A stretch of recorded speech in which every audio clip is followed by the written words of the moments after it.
अस्सलाम वालेकुम पाकिस्तान। हमीद नकीबी आपकी खिदमत में हाजिर है। नाजरीन, दुनिया बदल रही है और इस तब्दीली के मरकज़ में सिर्फ एक मुल्क, एक क़यादत और एक फ़ैसला है। वो फ़ैसला जिसने न सिर्फ वाशिंगटन बल्कि तल अबीब और पूरे मगरबी ब्लॉक में ज़लज़ला बर्पा कर दिया है। एक तरफ सऊदी अरब, जिसे अमेरिका अपनी होने वाली न्यूक्लियर पावर पार्टनर बना रहा है, जिसे जदीद एटमी टेक्नोलॉजी, अरबों डॉलर के तवानाई मनसूबे और हाई टेक दिफाई तावन दिया जा रहा है। दूसरी तरफ वही सऊदी अरब जिसने अमेरिका में तारीख के सबसे बड़ी सरमायाकारी का ऐलान किया। खरबों डॉलर का मुआहदा, टेक्नोलॉजी, दिफा, तवानाई, आर्टिफिशियल इंटेलिजेंस, हर शोबे में मुश्तरका इश्तराक।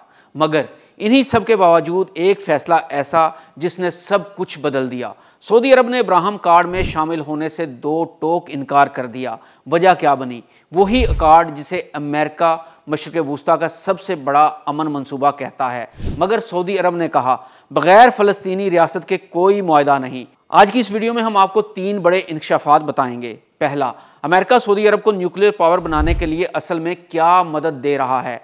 दूसरा, अमेरिका में सऊदी अरब की तारीख की सबसे बड़ी सरमायाकारी क्या है और इसके असरात क्या होंगे। तीसरा, अब्राहम अकार्ड असल में है क्या और सऊदी अरब ने इसमें शामिल होने से आखिरी लम्हात में इनकार क्यों कर दिया। ये सिर्फ खबरें नहीं, ये वो पॉलिसी शिफ्ट्स हैं जो आने वाले 10 साल में मशरिक़ वुस्ता का नक्शा बदल देंगी। चलिए असल कहानी शुरू करते हैं। तो आइए सबसे पहले देखते हैं कि अमेरिका सऊदी अरब को न्यूक्लियर पावर कैसे बना रहा है।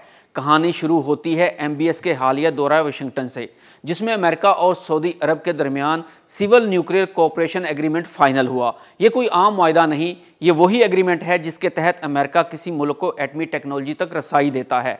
आइए देखते हैं अमेरिका सऊदी अरब की किस तरह मदद कर रहा है। जदीद अमरीकी न्यूक्लियर टेक्नोलॉजी की फरहमी। अमरीकी हाईटेक कंपनी सऊदी अरब में बराह रास्त न्यूक्लियर पावर प्लांट्स बनाएंगी।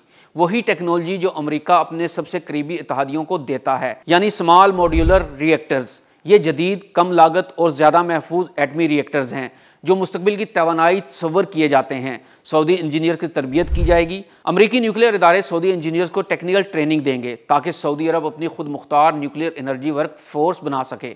तवानाई का बहरान हल करने में मदद की जाएगी, यानी सऊदी अरब मुस्तकबिल में अपनी 50% बिजली न्यूक्लियर से पैदा करने की कोशिश करेगा ताकि तेल पर एहसार कम हो और विजन 2030 को तवानाई का जदीद इंफ्रास्ट्रक्चर मिल सके। ये पेशरफ्त अमेरिका के लिए भी बड़ी जीत है, क्योंकि वो चाहता है कि चीन और रूस इस मार्केट में दाखिल ना हो। मगर यहाँ एक तजाद है, अमेरिका न्यूक्लियर मदद भी दे रहा है, अरबों डॉलर की सरमायाकारी भी ले रहा है। फिर आगे जो होने वाला था वो पूरे वाशिंगटन के लिए हैरान कुन था। MBS के दौरान अमेरिका में एक और धमाका हुआ और वो था 600 अरब डॉलर से लेकर मुमकिना $1 ट्रिलियन तक तरक्की पजीर सरमायाकारी का ऐलान। ये सरमायाकारी कहाँ की जा रही है? जदीद टेक्नोलॉजी यानी AI, मसनूई ज़हानत पर, अमरीकी दफाई सनत पर, मादनियात और तवानाई इंफ्रास्ट्रक्चर पर और सबसे बढ़कर अमरीकी न्यूक्लियर सेक्टर पर। तो आइए देखते हैं कि सरमायाकारी सऊदी अरब को क्या देगी। अमेरिका की टेक्नोलॉजी तक बराह रास्त रसाई, दिफाई माहदों में एक गैर मामूली शराकत, न्यूक्लियर प्रोग्राम की रफ्तार में तेज़ी, आलमी मालियाती ताकतों में सऊदी असर। तो आइए अब देखते हैं कि अमेरिका को इससे क्या फ़ायदा होने जा रहा है। खरबों डॉलर अमेरिका की माशियत में जाएंगे। मशरिक़ वुस्ता में सऊदी अरब बतौर अहम इत्तहादी होगा। चीन के बढ़ते असर को रोकने में एक बड़ी जीत होगी। यह सरमायाकारी इतनी बड़ी थी कि वाशिंगटन इसे डिकेड डिफाइनिंग पार्टनरशिप कह रहा है। मगर बात यहीं ख़त्म नहीं होती। एक तरफ अमेरिका न्यूक्लियर तोमन, अरबों डॉलर, दिफाई मायदे और दूसरी तरफ सऊदी अरब का एक फ़ैसला जिसने पूरे माहौल को बदल कर रख दिया।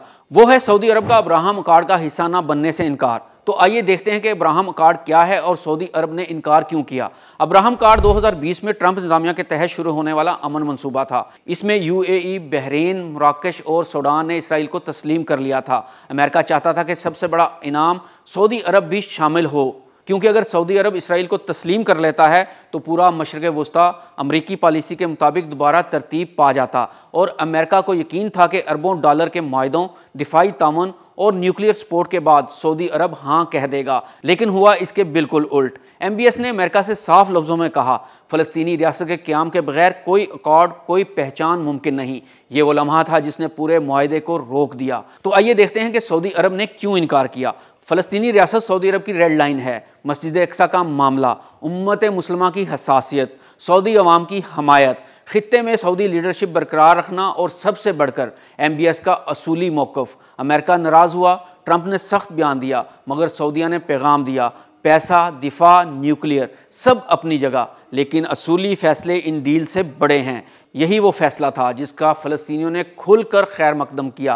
ये तीनों कहानियाँ मिलकर एक बहुत बड़ी हकीकत जाहिर करती हैं। सऊदी अरब दुनिया की एक उभरती हुई टेक्नोलॉजिकल और न्यूक्लियर पावर बन रहा है। अमेरिका और सऊदी अरब के दरमियान तारीख के बड़े तरीन मुआशी और दफाई मुआहदे हो रहे हैं, मगर फ़लस्तीन के मामले पर सऊदी अरब का मौक़िफ़ पहले से ज़्यादा मजबूत और वाज़ेह हो गया है। ये वो फैसला था जिसने मशरिक़ वस्ता की सियासत का तवाज़न एक बार फिर रियाज़ के हाथ में दे दिया है। हमीद नकीबी को इजाज़त दीजिए। अल्लाह हाफ़िज़।